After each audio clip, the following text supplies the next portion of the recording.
hari ini dan besok kita akan belajar tentang uang ya. Mau punya uang? Mau punya uang atau mau kurang uang? Ini saya tanya serius nih ya. Saya berharap yang ikut kelas ini mau punya lebih uang ya. Ada orang sebagian menganggap bahwa miskin itu mulia. Ada yang punya konsep begitu atau bergantung sama Tuhan tanpa bekerja itu adalah hal yang baik atau beriman. Nah, kita akan diskusi di pembukaan ini tentang prinsip-prinsip begitu ya. Berbagai kontroversi di bidang keuangan. Jadi sepanjang pelajaran kita saya akan bahas tentang financial freedom. Nah, financial freedom itu apa? Kebebasan secara uang. Jadi mau kerja boleh, nggak kerja nggak miskin, masih bisa makan. Jadi tujuan kita kenapa mau begitu? Supaya kita jangan kerja itu jadi budak kerja. Kita memang kerja itu karena suka mengerjakannya. Contoh, hari ini saya ngajar di IYC. You tahu saya berapa dibayar untuk IYC? Nggak tahu kan ya? Ya, saya mau dibayar, mau nggak dibayar, saya nggak masalah.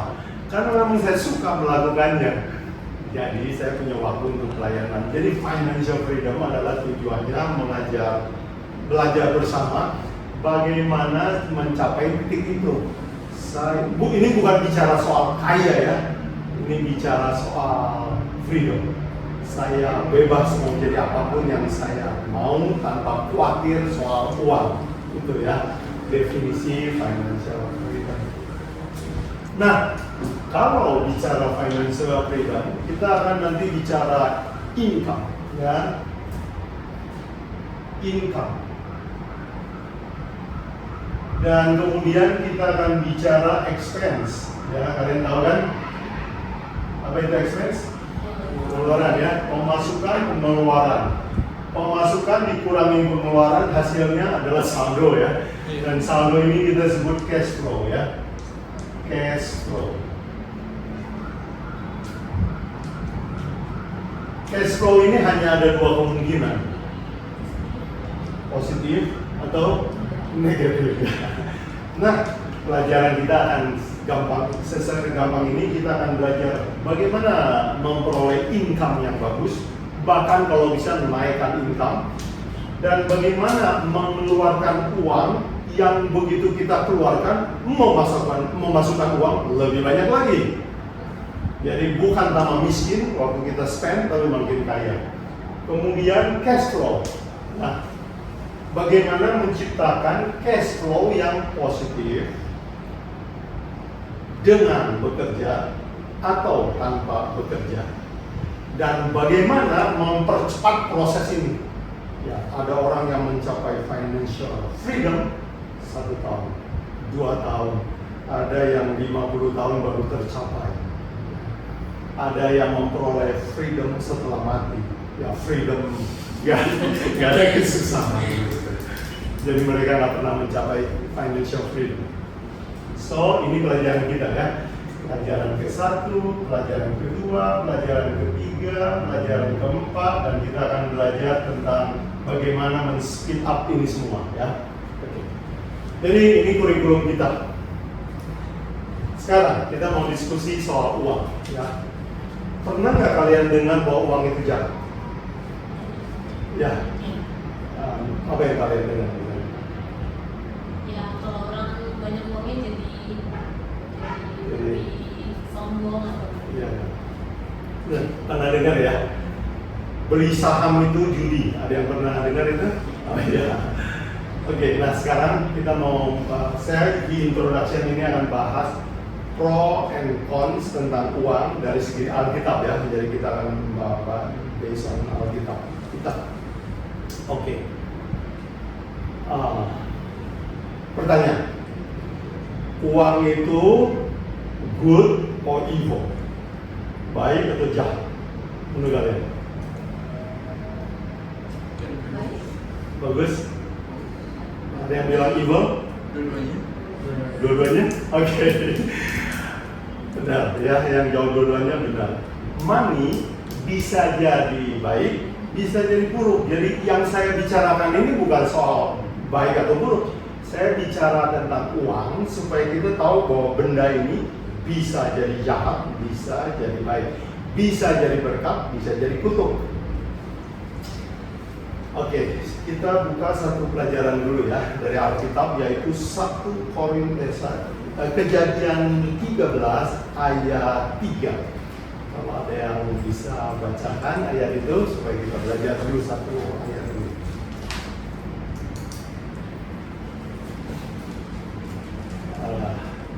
Ada dulu. Kejadian 13. Kejadian 13 ayat 3. Kejadian 13 ayat 3, ia berjalan dari tempat persinggahan ke tempat persinggahan dari tanah Negeb sampai ke Betel, di mana kemahnya mula-mula berdiri antara Betel dan Ai. Oke, ayat 4. Ke tempat mesbah yang dibuatnya dahulu di sana, disitulah Abram memanggil nama Tuhan.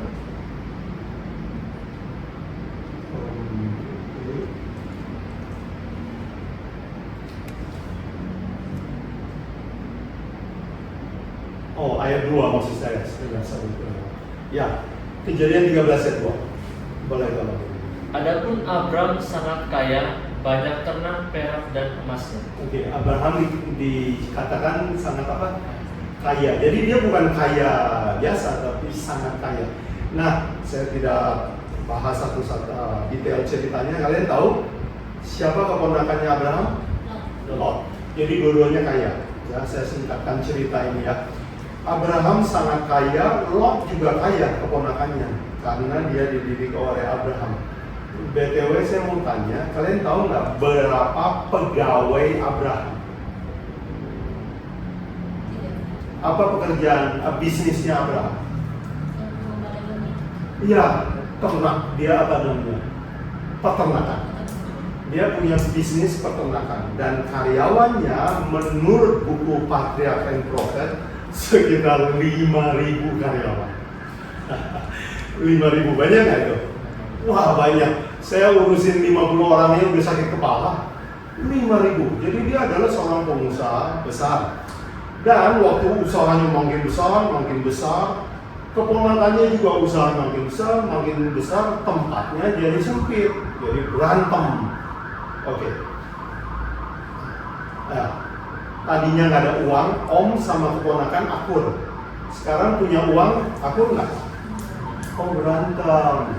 Pelajaran pertama, uang bisa mendatangkan masalah nggak? Oh bisa.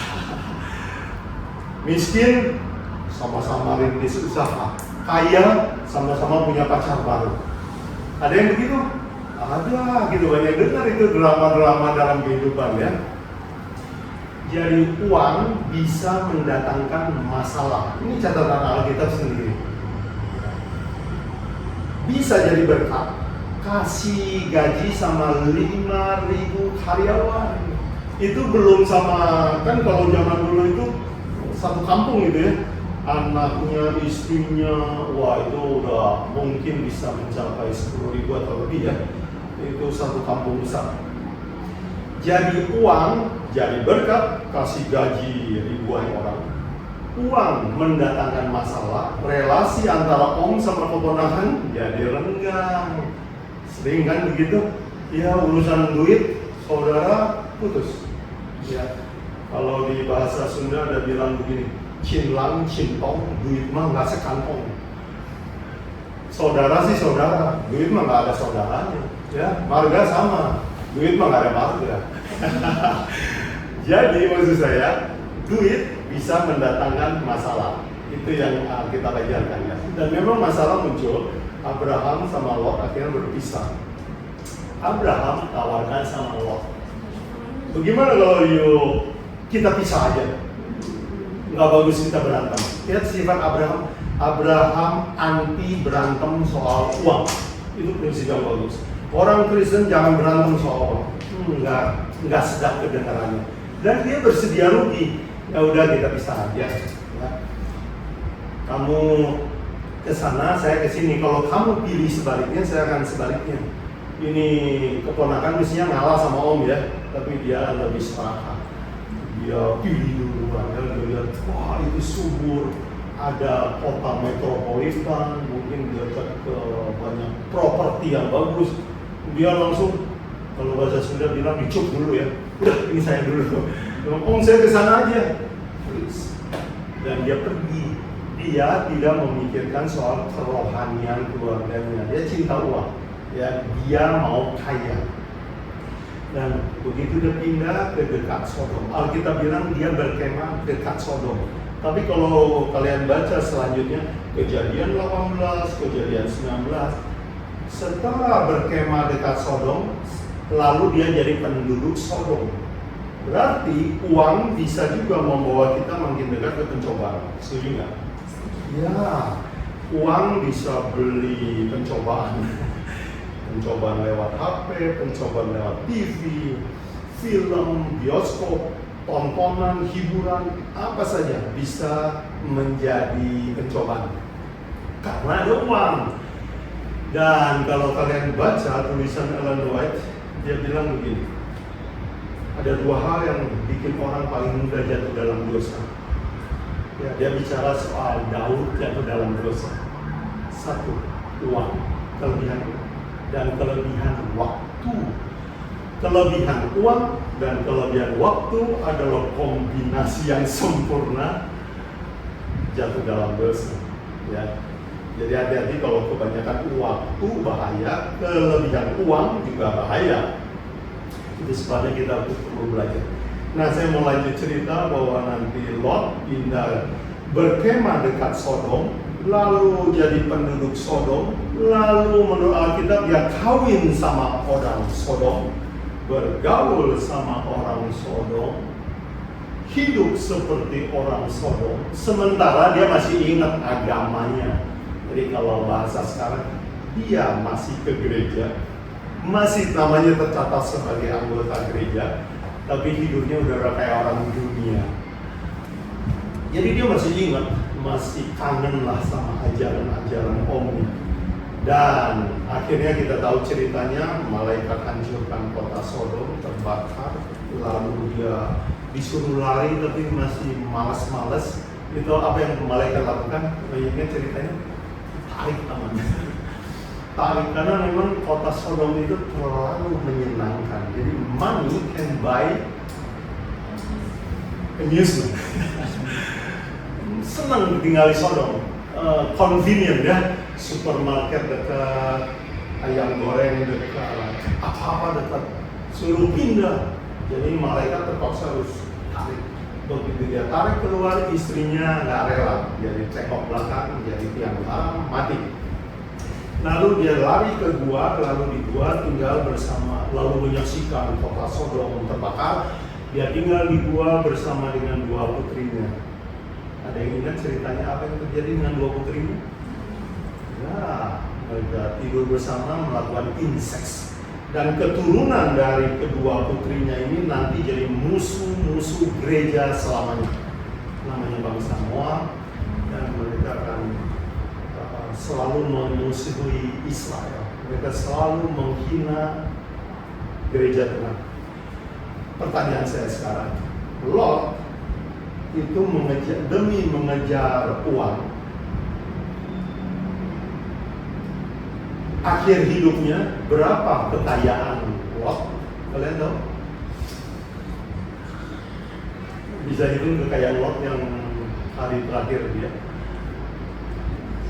Bisa lah ya. Dia katakan tinggal di gua. Berapa harga properti gua? Gak usah beli. Zero ya. Keluarganya utuh nggak? Hancur. Istri mati, anak bejat. Pertanyaan saya, untuk orang seperti Lot, uang itu blessing or curse? Oke, jadi Alkitab mencatat bahwa uang bisa jadi kutuk kalau kamu mengejarnya lebih daripada Tuhan, lebih daripada relasi keluarga. Tapi orang kaya yang lain namanya Abraham. Abraham bagaimana hidupnya? Jadi berkat ya. nanti keturunannya akan melahirkan Yesus Kristus. Dan selalu dalam pikirannya setiap hari bukan pikir uang, dia pikir surga. Dari mana saya tahu? Kalian baca kalau Ibrani 11, pernah ingat itu? Mereka selalu menunggu negeri yang lebih baik, negeri yang lebih baik. Jadi orang kaya seperti Abraham, itu uang adalah blessing. Dia bawa yang 5.000 karyawannya untuk percaya Tuhan. Dia pakai uangnya untuk menyebarkan Injil. Dia pakai uangnya untuk membiayai keluarganya. Dan dia pakai uang supaya dia nggak usah setiap hari terlalu sibuk. Dia punya waktu untuk merenungkan firman Tuhan, merenungkan surga. Bagus kan? Jadi lihat di dalam cerita ini, uang bisa nggak jadi kutuk? Bisa. Uang bisa nggak jadi berkat? Bisa. Jelas ya? Oke. Nah yang saya suka dari Alkitab, kalau kita belajar uang pakai kacamatanya Alkitab, kita punya sebuah kacamata yang balance ya. Kita melihat dunia ini dengan perspektif yang seimbang. Nah yang saya takut begini teman-teman semua, orang kalau memandang sesuatu itu terlalu ekstrim bahaya. Ekstrim kiri bahaya, ekstrim kanan bahaya. Contoh, ada orang yang saking merasa berimannya itu sampai merasa nggak perlu uang. Itu menurut saya ekstrim kanan. Jadi dia percaya sama Tuhan, enggak akan kekurangan saya. Tuhan akan kirim roti lewat burung gagak. Nah gitu. Saya dengar banyak orang kesaksian gitu ya. Saya nggak punya uang kuliah, saya berdoa, tahu-tahu ada yang masuk di rekening saya. Ada, saya dengar cerita begitu. Ini ekstrim yang satu. Tapi ekstrim yang lain lagi adalah uang. Ada gereja, enggak cari uang dulu. Nanti kalau punya uang baru balik gereja. Tapi nggak balik-balik soalnya mati. Atau kawin sama orang luar atau whatever ya. Jadi uang bisa jadi berkat, bisa jadi kutuk, dan Alkitab menolong kita untuk melihat uang ini dengan seimbang. Bagi saya, cara melihat uang nggak ada yang lebih seimbang daripada Alkitab. Dia menerangkan keduanya. Kalau buku-buku di dunia ini kalian baca ya, mereka ada yang terlalu menekankan uang, sedikit menekankan kerohanian. Ada yang terlalu menekankan agama sehingga uang itu kayak hina-hina gitu, nggak seimbang. Ya terlalu ekstrim. Kalau kalian nyetir paling aman kan di jalur kita kan kalau nyetir. Apa yang terjadi kalau kita nyetir terlalu kiri? Kenapa? Apa kalau yang terjadi kalau kalian nyetir terlalu kanan? Kena mobil yang lain. Ya, ke kiri cilaka, ke kanan juga cilaka. Yang bagus adalah walk in the middle ground. Itu nasihat dari Ellen White. Jadi ekstrim itu yang kita mau kikis ya. Oh, uang itu barang netral ya. Dia bisa jadi blessing, bisa jadi curse. Setuju? Ya. Oke. Ada pertanyaan sejauh ini? Setuju ya? Boleh ajung tangan ya, karena ini kelasnya private. Cuman saya harus agak teratur ngomongnya karena di depan kamera. Oke. So next question. Kapan kita tahu bahwa uang itu sudah jadi berkat atau jadi kutuk bagi saya? Ini idea. Oke. Mari kita minta tolong Alkitab untuk bantu kita ya. Yesus bicara tentang uang. Matius 6 ayat 24. Philadelphia boleh baca. Matius 6 ayat 24.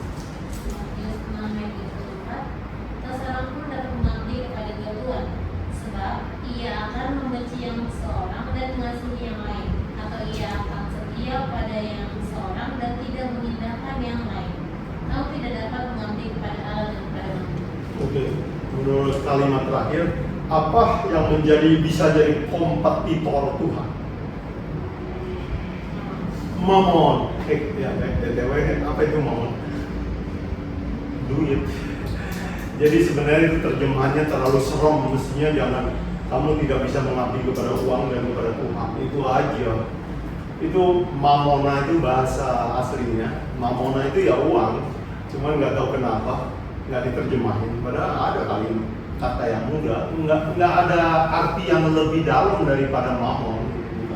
Mamon itu bukan nama dewa, bukan.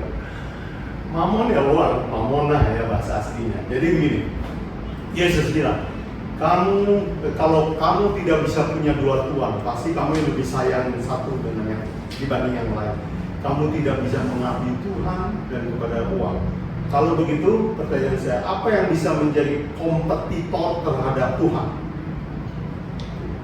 Wah, jadi kompetitor terhadap Tuhan kita bukan agama lain, bukan. Itu duit. Jadi kompetitor. Oke. Nah sekarang pertanyaan kita Bible study ya.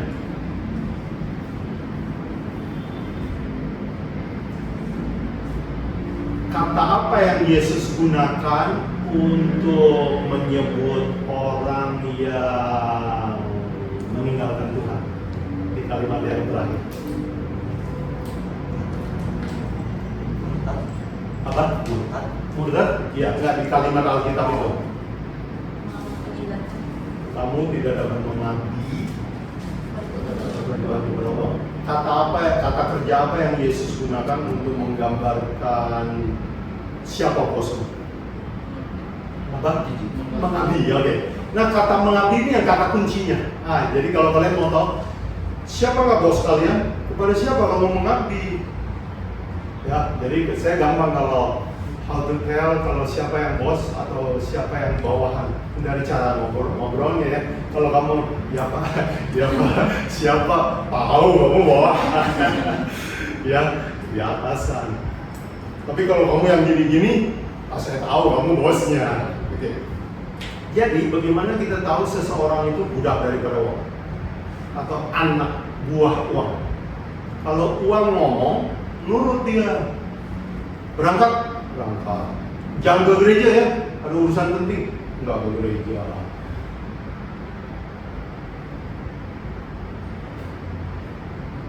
Apa namanya? Gaji besar ya, tapi kamu harus tinggalkan keluarga ya.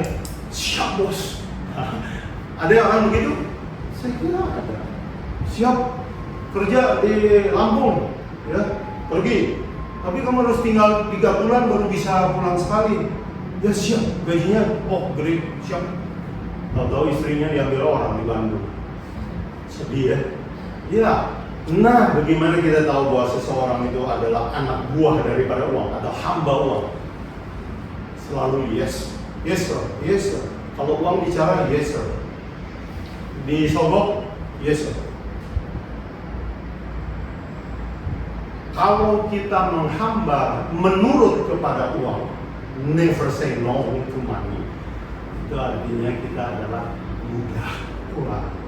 Jadi kalau begitu lawan dari budak uang apa? Majikan uang ya. Duit itu bawahan gua. Itu baru bagus ya. Jadi uang itu saya suruh coba bayarin uang sekolah anak gereja yang miskin. Tamat dia, ya. Mama udah tua, nggak usah kerja lagi. Saya suruh uang, yuk bantu mama saya supaya mama saya nggak usah kerja lagi. Bagus nggak?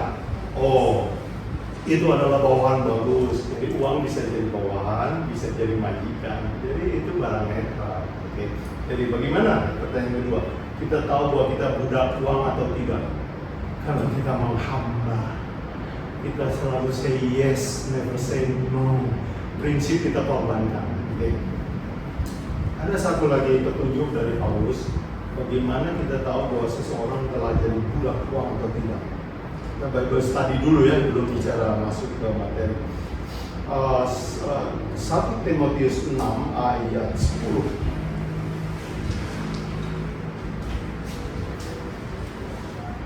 Oke. Siapa namanya lupa? James. James, oke, James. Please. 1 Timotius 6 ayat 10. Karena akar segala kejahatan ialah cinta uang.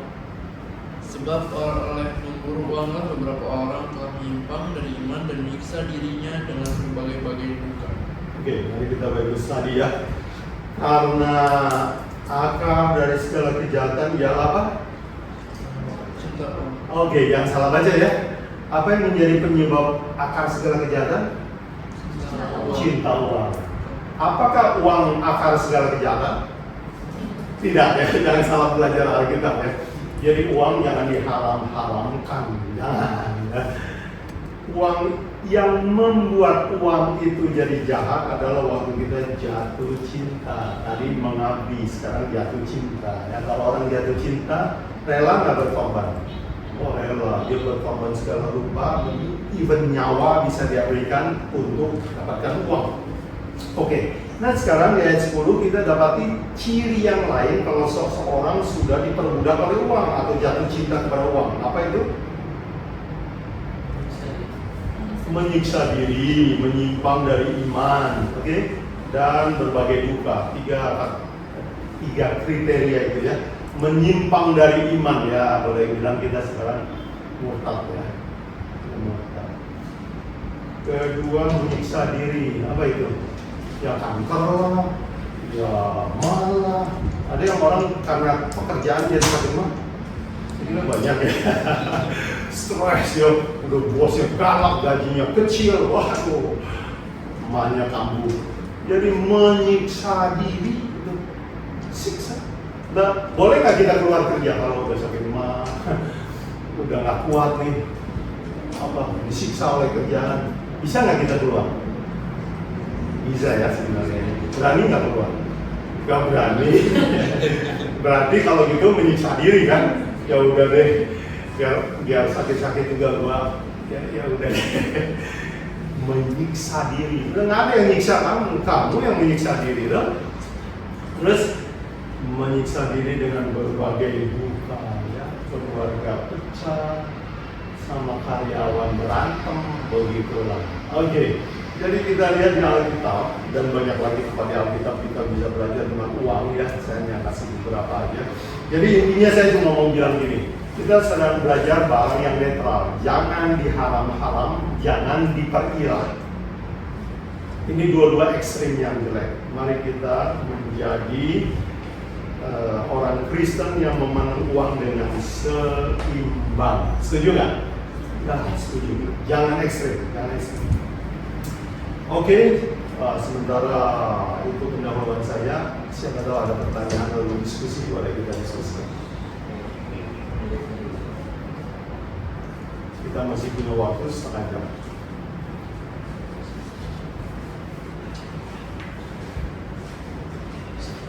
Ada yang pernah lihat masalah keluarga karena uang? Soal warisan biasanya ramai ya. Soal orang tua kasih uang jajan yang beda, anak juga bisa berantem ya. Oke. Nah, hanya uang, hanya Alkitab yang bisa menolong kita untuk memandang ini dengan serius. Ya. Saya mau kasih contoh. Saya adalah orang Advent generasi pertama. Ya. Saya lahir dari latar belakang Tionghoa yang sangat kokoh, Chinese tokoh. Apa mereka Konghucu tokoh. Dan value-value itu yang diajarkan kepada saya. Jadi kami nggak pernah diajarkan untuk taat beragama. Ajaran sejak kecil saya diajari adalah cuan-cuan ya. Kalau kamu punya duit, udah urusan dunia ini beres lah semua. Ya, itu ajaran yang saya terima. Jadi saya dari kecil punya pikiran seperti itu. Dan tetapi waktu umur 20 saya kenal kabaran Advent dan itu membuat hidup saya selamanya. Oh wow, saya senang sekali karena Alkitab pun mengajarkan segala sesuatu itu balance ya. Pandang ini, pandang itu. Ini disebut ya, termasuk uang, berkat, kutuk. Saya senang. Dan saya punya keseimbangan. Lu tahu, saya dibesarkan dalam keluarga yang banyak drama. Cerita sedikit. Engkong saya, kakek duit ya, kongco ya kalau bahasa orang Hokkien itu. Kongco saya poligami, istrinya 2. Engkong saya atau kakek saya istrinya 3. Dan papa saya istrinya 5.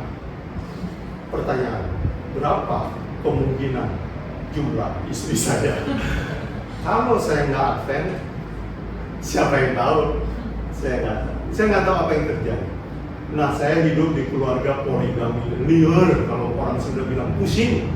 Dramanya itu udah lebih dari drama Korea, saya kira. Pernah saya cerita sama teman, dia bilang difilmkan laku gitu. Saya bilang ampun dah udah. Nah, saya tinggal di keluarga yang ada nenek asli, nenek tiri, om asli, om tiri. Tinggal satu rumah, dapur satu. Wah, berantem soal makanan, soal harta, soal warisan. Tiap hari di keluarga saya itu bahasa kasar, kebun binatang, udah biasa. Pelanggaran hukum ke-7, berjudi, berkelahi, udah biasa. Jadi saya ini begitu jadi Advent, dapat value yang bagus, prakteknya susah. Kan Kristen kan? Kalau saya belum Kristen, gigi ganti gigi ya. Lu tipu, gua tipu. Lu bisa, lu kasar, gua kasar. Tapi sekarang saya jadi Advent, bagaimana? Susah sekali. Belum lagi ayah saya.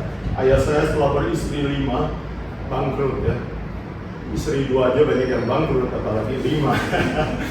Dan waktu papa saya bangkrut, dia berharap keuangannya semua sama saya. Aduh, sakit kepala. Boleh nggak saya tolak untuk bantu papa saya? Boleh. Kalau orang dunia, saya akan pukul papa saya karena you mengkhianati mama saya. Tapi belum masa saya orang Advent pukul papa. Jadi saya dapat tantangan ya, bagaimana ini membalancekan ini semua. Puji Tuhan, makin saya ada kesulitan, saya berdoa, baca Alkitab, baca komentar Ellen White, bagaimana caranya menghormati orang tua di situasi sulit. Saya dapat banyak pencerahan. Akhirnya saya bisa deal dengan orang tua saya dengan aman. Orang tua saya akhirnya meninggal dunia dengan satu ucapan kepada saya, bukan saya tahu dia dulu suka marah sama saya kalau kasih uang itu kurang banyak. Saya bilang saya juga kurang banyak. Tiap orang selalu merasa kurang. Jadi papa saya suka marah. Satu hari waktu sebelum dia meninggal, dia masuk ke rumah sakit.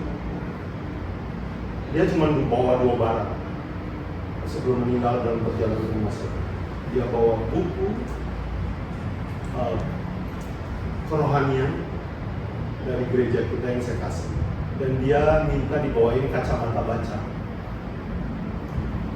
Waktu meninggal di perjalanan, terus saya datang ke rumah duka, itu buku sama kacamata mau masukin ke peti mati tuh, mau dikubur lah, biasa orang-orang suka begitu ya. Ini barang kesayangan dia yang terakhir. Waktu saya lihat, ini kan buku pemberian saya, jangan masukin, boleh nggak saya simpan buat kenang-kenangan? Saya minta sama istri mudanya. Iya boleh. Saya buka, saya hampir berderai air mata saya karena ditulis begini, buku pemberian anak saya bukuan. Tanggalnya disebut dan saya lihat ada lipetan di tengah. Aduh, hancur hati saya. Saya menyesali ini, kenapa saya nggak lebih baik lagi? Saya merasa cukup baik. Nah, inti yang saya mau cerita ini adalah begini. Alkitab telah menolong saya untuk menjalani situasi yang dilematis ini dengan baik, ya, terutama tentang uang. Ya. Dan sepanjang karir saya sebagai wira swasta, banyak juga konflik batin tentang uang, tapi Alkitab telah membuat saya melihat segala secara balance. Saya juga pernah menghadapi tantangan begitu apatis sama duit, karena stresnya berat, pengen ninggalin dunia dan pengen masuk ke ministry full, nggak mau kerja lagi saya. Pernah juga, tetapi Alkitab kembali menolong saya untuk melihat secara balance lagi. Puji Tuhan, ini Alkitab buku yang bagus sekali. Kacamata terbaik untuk memandang kehidupan adalah Alkitab. Ya. Oke, jadi itu pengalaman saya.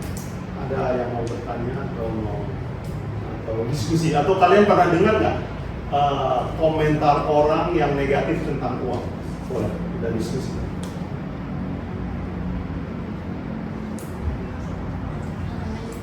Ya, ya. Tadi lo bilang akhirnya Bapak nggak meninggalkan semuanya untuk menjadi misioneri itu kan? Kira-kira ada yang salah nggak tentang meninggalkan pekerjaan dan menjadi misioneri itu? Bisa salah, bisa nggak salah, tergantung pertimbangannya. Kalau yang tadi saya bilang, ada orang yang merasa bahwa miskin itu kayak lebih mulia dan lebih suci. Salah, pasti enggak. Orang miskin nggak lebih suci. Orang miskin ya tiap hari nyusahin Tuhan. Mintanya itu rada maksa sama Tuhan itu. Anyway, gini, ekstrim itu nggak bagus. Ekstrim itu nggak bagus. Boleh masuk full time industry, memang karena panggilan, karena pilihan, bukan karena frustasi, bukan pelarian. Dan saya tahu ada satu momen dalam hidup saya merasa, saya kayaknya mau lari. Karena udah sakit mah, udah sakit pinggang, udah mau mati, udah pusing sama kerjaan, udah mau tinggalin. Jadi saya sebenarnya pelarian. Dan setelah saya lihat teman-teman yang angkatan saya meninggalkan pekerjaannya full, masuk ke ministry, saya ketemu lagi, dengar ngobrol sama mereka. Sama, liarnya sama. Di ministry jangan kira lebih damai sejahtera ya. Dulu saya pikir, waduh jadi hamba Tuhan itu kayaknya setiap hari ada bangun pagi gitu. Sama juga. Bahkan kadang lebih sulit sih ngatur orang. Gimana mengatur IYC lebih mudah atur IYC atau mengatur anak buah yang digaji? Mungkin di perusahaan lebih gampang ya. KPI, mana laporan? Kalau ini, mana laporan? Berhenti besok jadi galak amat katanya udah gue kerja volunteer, ya. So ekstrim itu ya walk in the middle ground ya, itu yang paling bagus lah ya. So cuman gini ya, seperti Alkitab bilang itu hati manusia itu kan deceitful ya. Kita itu suka menipu diri sendiri dan kita percaya sama hati kita. Ya. Anak saya sekarang full time minister. Pilihan dia pilih, komit. Ya. Anak saya satu yang namanya Willy dari dia self-supporting ministry. Hatinya di ministry, tapi dia ikut kayak saya. Kita cari uang untuk support supaya kita bisa jadi minister buat Tuhan. Ya, jadi ekstrim nggak bagus. Nah, kita perlu menguji diri kita juga, motivasi kita, diskusi, berdoa, berpikir. Kira-kira tahun berapa itu? 2008. Berapa tahun lalu itu? 17 tahun lalu. Ya. Saya hampir mau ke Kolombia. Saya tanya organisasi atlet di mana-mana jaringan-jaringan, ada nggak lowongan jadi missionary, full time missionary? Saya mau tinggalkan kerjaan semua, saya mau pergi ke mana? Dan anak saya waktu itu masih, saya kira SD yang ke SMP. Saya akan besarkan mereka di Kolombia, saya pikir. Terus untungnya istri saya bijaksana, dia bilang, bagaimana kalau kita doakan, pikirkan, minta tuntunan. Nah di situ saya nggak cepat isi formulir, ambil keputusan. Kita berdoa, dan dengan berjalannya waktu kita berdoa, berpikir, perkembangan berubah, kesehatan mental saya lebih baik, pandangan saya jadi berubah. Oh, kenapa saya harus ke Kolombia? Apa di sini kurang jiwa? Mama papa saya masih belum Advent. saudara saya masih banyak yang harus saya ajarin firman Tuhan. Jadi saya akhirnya pilih untuk stay dan saya mulai mengerti bahwa how to deal with money ya. Isunya adalah kita harus memperlakukan uang ini sebagai apa? Ya, kita sudah belajar tadi. Itulah. Jadi Alkitab menolong saya untuk melihat ini secara. Oke, saya harap nanti kita sambil berjalan ini kita akan lihat. Kalau ada yang kalian rasa, kok kalian terlalu duniawi ini, boleh diskusi ya, boleh. Nama saya open untuk itu. Ada lagi yang lain?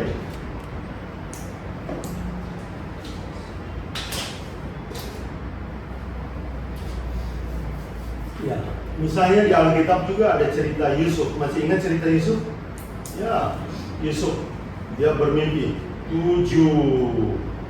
akan ada 7 tahun kemakmuran, lalu 7 tahun kesukaran ya.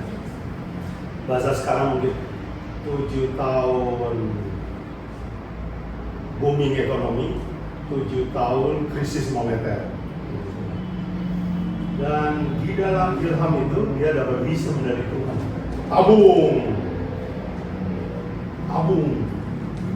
Waktu lagi krisis, dia jualan. Itu wisdom kita. Ada yang bertanya sama saya, bukannya Tuhan itu akan kirim roti sama Elia di Sungai Kerit? Ini saya lagi perdalam topik ini. Menarik sekali. Kalian tahu nggak Sungai Kerit dari tempatnya si Elia dapat suara dari Tuhan berapa kilometer? Ya di peta ya. Saya ukur lebih dari 100 kilometer. Itu hampir Bandung Jakarta kan? Zaman dulu waktu belum ada bus, zaman lagi susah, rajanya bejat, ya kira-kira mah ketua gerejanya kacau lah ini, yang ngurus gerejanya kacau. Semua orang miskin kan, dan dia mungkin nggak punya kuda saya kira untuk pergi ke Sungai Kerit 100 km lebih. Susah atau mudah? Kalau sekarang tadi saya dari pagi setengah jam, wis udah di sini ya, enak sekali. Zaman dulu pelajaran apa yang saya dapat? Memang di Sungai Kerit Tuhan akan kirim makanan, tapi sebelum Tuhan kirim makanan, yuk jalan jauh.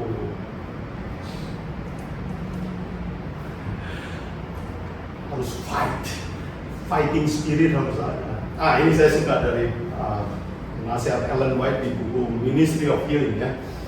Di bab manalah di bagian belakang itu, dia bilang begini. Ada satu bab judulnya Dealing with Others lah, something like that. Jadi bagaimana berhubungan sama orang-orang yang sulit lah.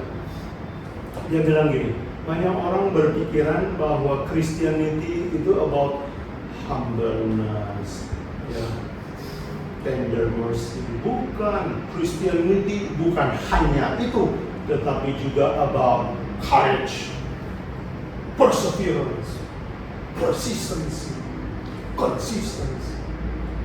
Wah, saya waktu baca kutipan itu semangat. Bukan main sifat ini ya. Kadang kita orang Kristen itu berpikir bahwa iya lemah lembut ya, gitu-gitu ya, lembek-lembek gitu, itu adalah kekristenan. No, kekristenan adalah about ya, sikap yang berjuang. Dan kembali ke cerita Elia. Elia sebelum dapat roti dari Tuhan, Tuhan suruh jalan ratusan kilometer. Dan itu sangat meaningful buat saya. Ya. Matius 6, Yesus bilang, lihat burung di udara, nggak pernah menabur, Tuhan kasih makan. Tapi waktu lihat burung di udara, pikiran kita cuma dia diam aja, Tuhan kirim makanan. Itu kan kita punya ide preconceived idea itu udah dibentuk begitu. Enggak. Burung itu tiap hari terbang kan. Memang dia nggak punya kebun, dia nggak punya sawah.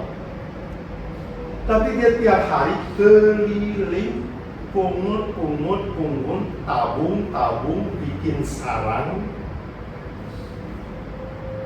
Tapi nggak khawatir. Kerja, tapi nggak khawatir. Itu yang Tuhan maksud. Nah ini balance-nya yang saya selalu lihat Alkitab tuh balance ya, jangan ekstrim. Jadi ya, jadi saya mau bilang bahwa Elia dikirimin roti, Tuhan mau dia berjuang jalan 100 km. Jadi banyak orang belum keringatnya segede jagung, belum tangannya lecet-lecet kerja, udah langsung berturut, Tuhan anak saya nggak ada uang kuliah, saya udah tinggalkan semua pekerjaan demi Tuhan, tolong kasih uang kuliah. Jalannya belum 100 km kan? Ini, jadi Alkitab menolong kita bahwa, oh iya, kalau you belum jalan 100 km, jangan minta Tuhan kirim roti. Itu menghina namanya. You belum berjuang, Tuhan yang suruh kerja. Setuju nggak? Ya, nah itu balance-nya Alkitab ya. Ada question yang lain? Nih hari ini kita jam ini ya, kita introduction to financial freedom.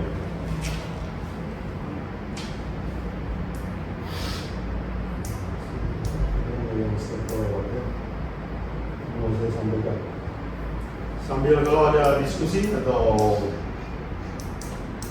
yang kalian ingin tanyakan. Oh iya.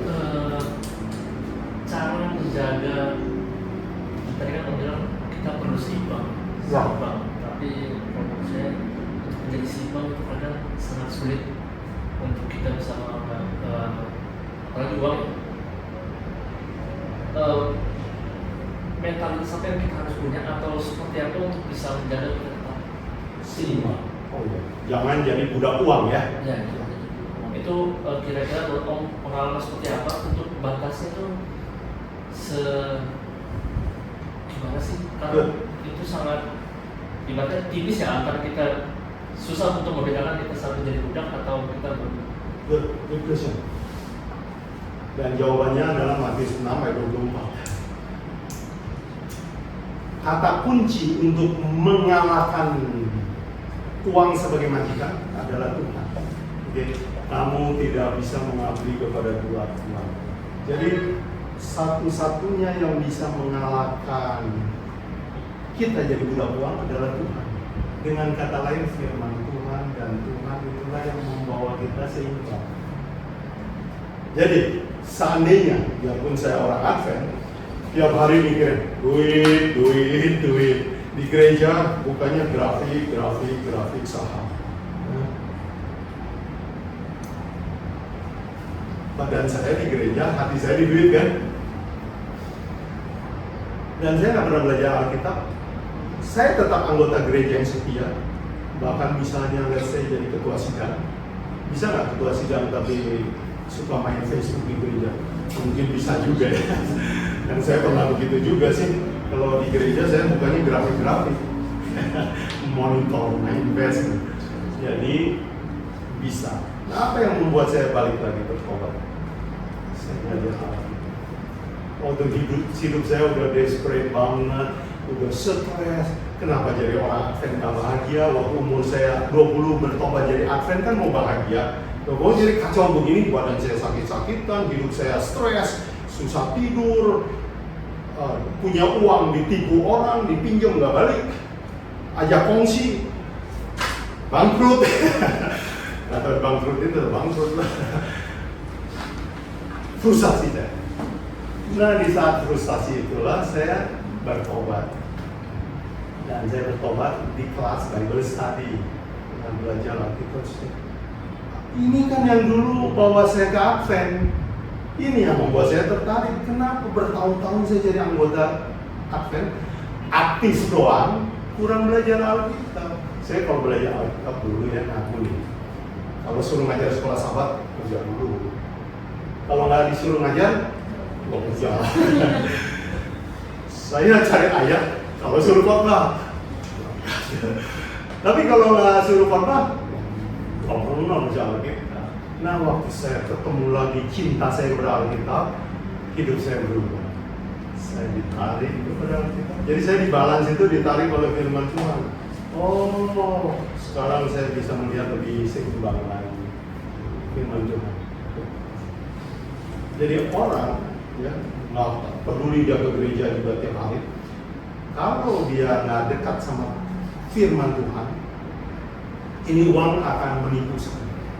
Sebab uang itu terlalu kinclong untuk kita lawan, ya, terlalu seksi itu, nggak kuat kita lawan. Temptation-nya gede banget.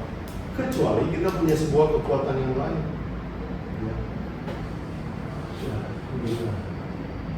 So, itu aja. Ada lagi yang lain? Saya mau bagikan satu ayat yang kita lihat nanya tadi soal ekstrim atau nggak ekstrim ya. Saya menemukan satu ayat yang menolong saya untuk tidak terlalu ekstrim. 1 Timotius 5 ayat 8. Saya lupa nama yang di belakang Philadelphia sebenarnya. Muti. Silakan 1 Timotius 5 ayat 8. 1 Timotius 5 ayat 8. Tetapi jika ada seorang yang tidak memeliharakan sanak saudaranya, apalagi seisi rumahnya, orang itu murtad dan lebih buruk dari orang yang tidak beriman. Oke. Siapakah yang disebut orang yang lebih buruk dari orang yang tidak beriman? Isi orang yang nggak peduli sama uang kuliah anak, yang nggak peduli soal job, yang tunggu roti turun, yang berharap pelayanan akan memberi dia makan, yang masa depannya nggak ada, nggak pernah planning for the future. Kalau kita bilang, oh lebih jahat daripada orang yang nggak ke gereja. Saya suka sekali ayat ini. Waktu itu saya punya beban, waktu mau ke Kolombia ini. Saya masih kecil, tapi nggak apa-apa, kecil mah nanti kan ya ikut saya aja lah, saya makan dia makan. Tapi papa saya dan mama saya mulai tua kan, lalu mereka bangkrut, nggak punya uang. Bagaimana? Saya kalau ke Kolombia bagaimana nasib mereka? Mungkin ayah saya ngebayangin aja, nanti dia ke adenya, bantu dong. Siapa saya? Ini sanak famili saya. Mereka miskin. Saya harus bantu. Akhirnya ayat-ayat seperti ini menolong saya. Udah jangan ekstrim. Saya harus plan. Orang tua kasihan dia. Udah kerja keras dari muda. Kalau bisa suruh pensiun lah. Oke. Itu ayat terakhir. Tapi bukan pertanyaan terakhir. Kita masih punya waktu 7 menit. Silakan kalau ada diskusi. Jadi hari ini kita akan bicara, nanti selanjutnya kita akan belajar ini tabel ini ya, semuanya akan bicara ini. Kita akan bicara konsep yang paling sederhana, yaitu income kurang pengeluaran adalah cash flow. Dan kita akan bicara kutak-atik soal ini ya. Kenapa ada orang selalu kekurangan uang, kenapa orang selalu income-nya nggak naik-naik, kenapa orang itu ya, kenapa income-nya kecil, kenapa cash flow-nya selalu negatif atau selalu sulit. Kita akan pecahkan masalah ini ya, dan bagaimana keluar dari lingkaran setan ini ya. Itu akan kita pelajari. Cocok itu dengan kebutuhan kalian? Ya, kita mau naikin ini, mau belajar tentang ini yang benar, dan kita mau yang ini ya, dan kita nanti mau speed up ya, speed up prosesnya. Oke. Apakah tema tentang uang terlalu duniawi buat kalian? Tidak ya. Mungkin ada Oke. ya, mungkin orang menganggap tentang finansial itu terlalu duniawi. Kenapa nggak pilih yang misalnya kayak untuk milih ini aja, tema aja, kenapa nggak yang berhubungan dengan akhir zaman atau Iya, bagus, menarik. Ya banyak orang punya kesan negatif tentang uang, makanya mereka pikir, oh kenapa nggak akhir zaman aja. Ini ada kutipan bagus dari Christ Object Lesson. Lupa tempat. Business and religion are one. Jadi jangan pikir bisnis itu bisnis, agama itu agama. Bukan, itu satu paket. Ini gereja kita jago loh atur keuangan. Itu. Ya. General Conference, lihat laporan keuangannya, canggih. Lihat investasinya, strategis.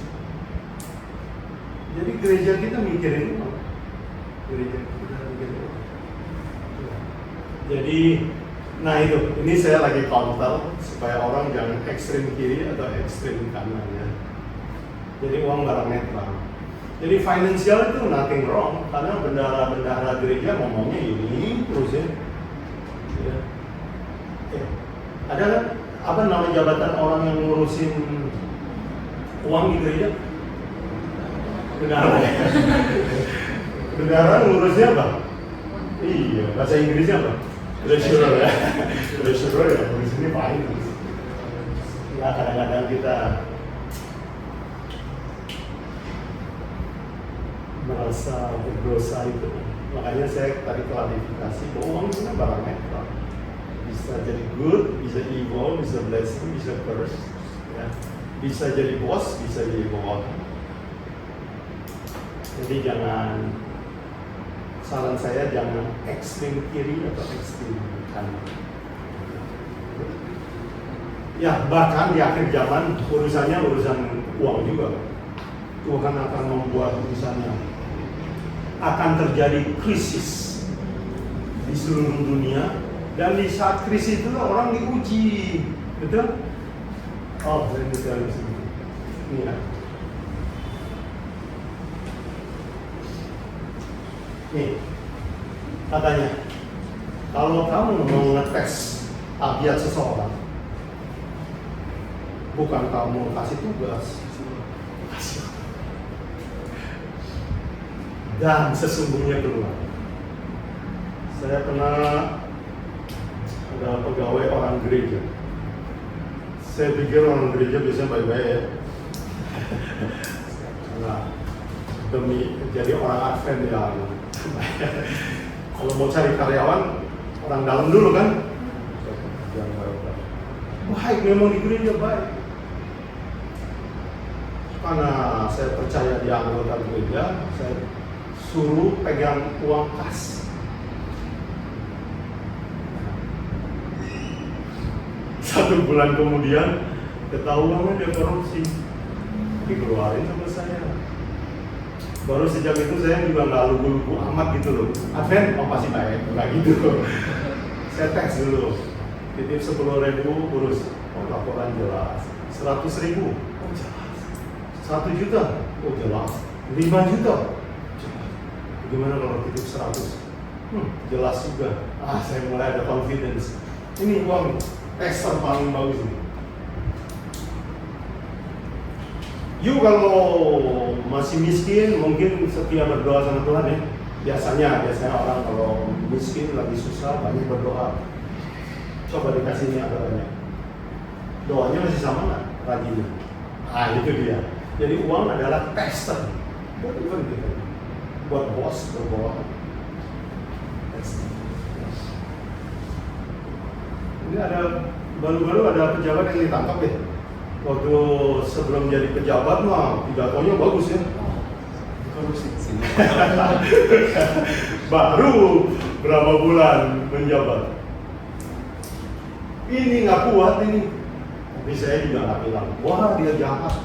Kalau saya di posisi dia, ampun dah, sama. Dia bilang tadi ya, gimana supaya jangan jadi hamba uang ya. Hanya ada satu kuasa yang lain. Kita, nah ini terlalu seksi nih. Ada orang nggak tergoda sama 1 juta. Ada orang nggak tergoda sama 100 juta. Lebih 1 M, 10 M. Ya Yang 11 M itu yang ibu-ibu kami sejarahan di Jam tangan 11 M ya. 11 M itu dibalikin. Balikin ya. Dibalikin. Ya, soalnya dia di docs. Udah ketahuan soalnya dia. Udah Ketahuan dia dia. ada balikin. Dan saya dengar jual 11 M juga pasti ketangkep. Barang 11 M. Pasti tangkap ada tahu. Nah itu mah mainannya circle-nya itu juga. Iya, Ada. Lama-lama. Kalau korupsi yang jam 11 M sih nggak lolos lah. Kalau korupsi yang lebih gede lagi bisa lolos. Oke, nah uang ini ya. Uang ini adalah temptation buat semua orang. Bisa. Berat. Jadi itu sebabnya kita perlu belajar firman Tuhan, kita perlu balance ya. You tinggalin uang, dikira hidup akan lebih suci. Enggak juga. Saya udah lihat. Ya, oh ya ini ada ayat yang bagus ya di Amsal berapa itu ya? 33 atau 34 ya. Tuhan jangan bikin saya terlalu kaya sehingga saya melupakan Tuhan, atau jangan biarkan saya terlalu miskin sehingga saya Firman Tuhan. ya. Jadi balance ya. Jadi kita perlu uang, tapi kita jangan jadi budak uang. Kita mau jadi master daripada uang. Dan ingat Ellen White juga tulis, uang di tangan orang bijaksana itu adalah food for the hunger, shelter for the homeless. Ya, mungkin dia bisa bayar tuition fee buat anak yang miskin nggak bisa sekolah. Uang itu powerful. Ya, tapi dia juga bisa jadi barang yang berbahaya ya dari saat kita. Baik. Firman Tuhan adalah satu-satu power untuk menolong kita seimbang memandang uang. Saya kira nggak ada kekuatan lain lebih daripada Alkitab yang bisa membawa kita seimbang sama uang. Ya. So ini akan jadi pelajaran kita selanjutnya. Saya kira waktu kita ini. Kalau ada pertanyaan terakhir sebelum kita tutup. Akhir Kak. Ya, Ini mungkin mau tanya pandangan Mas masalah saya kerja ya. Saya kerja gitu. Oke. Ya habis-habisan bisa dapat 100 juta per bulan. Terus saya bisa bantu istri, kasih duit kami istri kayak gitu.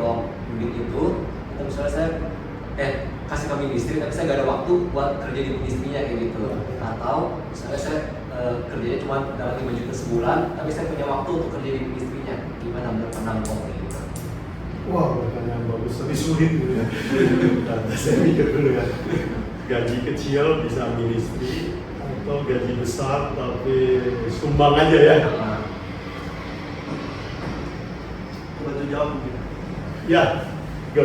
Yang kedua actually ada sebuah cerita yang Ellen White ceritakan mengenai seorang bisnis waktu itu yang dia bilang karena dia fokus di pekerjaannya, dia punya orang-orang, dia bisa bayar orang-orang yang bekerja buat dia sebagai misionaris. Bahkan di luar Amerika, pada saat itu kan Nyonya White dan tulisnya di Amerika kan.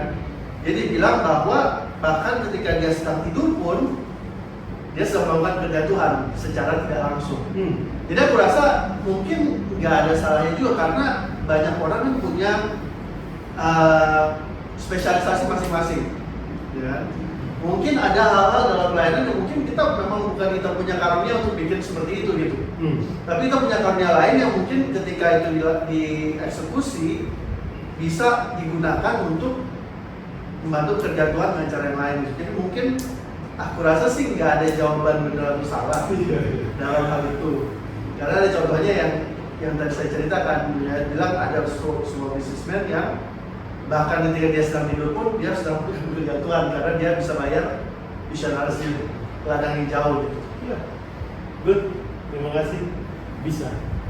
Ya, saya menduga aja sih kalau orang udah bisa make 100 satu bulan, pinter cari duit. Talenta ya, talenta. Kalau dia jadi minister atau aktif di gereja, mungkin talenta mencari uangnya itu bagus kan? Udah pakai aja. Cuman selalu ingat ini. jangan jadi budak uang, karena itu jangan menyiksa diri. Seperti 1 Timotius 6:9 bilang. Jadi balance. Nah, walaupun dapat 100 juta, atau begini saya bertanya, mau nggak digaji 150 juta per bulan, tapi tahun depan kanker? Mau ya? Nggak mau. Jadi seimbang. Kita mau uangnya, bisa jadi blessing, benar, bisa biayai Injil. Oke, good. Terima kasih untuk perhatiannya. Ini introduction buat kita. Nanti kita akan lanjut dengan materi tentang finance ya. Kalau kalian ada ide apa, boleh tanyakan, diskusi, karena ini kelasnya kecil, jadi saya senang ini kayak private kelas ya, diskusi sekelas sama. Mari kita tutup dengan doa. Oke. Theodora boleh dipimpin dalam doa. Mari kita berdoa. Bapak benar keras juga, terima kasih telah berkati kami di MIC, di kelas kami, di kelas kami bersama Buban. Kiranya materi yang telah kami dapatkan, materi pertama ini dapat mengangkat kemandirian kami, terutama pandangan kami terhadap uang, di mana Engkau pasti akan selalu memberikan kami berkat yang terbaik yang bisa kami terima.